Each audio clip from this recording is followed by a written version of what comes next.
Yesterday, the world said goodbye to the 39th President of the United States. Jimmy Carter was laid to rest next to his wife, Rosalind, at their home in Plains, Georgia, a small town that was thrust into the spotlight when Carter was elected president. Riley Phillips joins us now from Plains with more on how this tight-knit community plans to move forward without the Carters. The ropes are down, the Secret Service is gone, and the crowds have cleared out since yesterday's funeral service. While the residents here look forward to carrying on President Carter's legacy, they're still mourning the man who put their small town on the map. Come on in. Standing in the very apartment President Jimmy Carter and his family once called home, President Carter loved photography.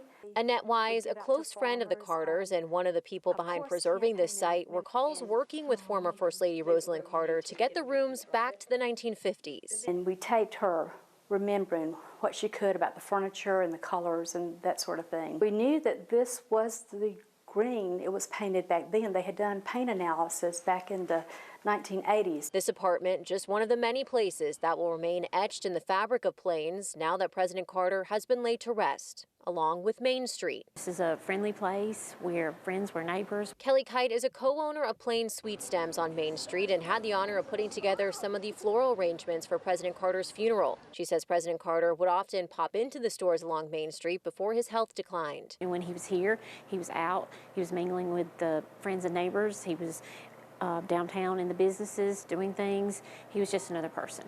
Kite believes that number will only grow as more people learn about Plains and the legacy President James Earl Carter left behind. We pride ourselves in how we treat each other. We are a hardworking community, and that's what he was, that's what he was proud of as well. As the town finds its new normal without President Carter down the road, they're holding on to the memories each of them have with him. Back in the rooms he once walked through, Wise feels a sense of comfort knowing she and the other residents of Plains will keep President Carter's spirit of service alive. So we knew that one day they would not be with us, but they've nurtured us for many years and prepared us so that we can carry on that legacy.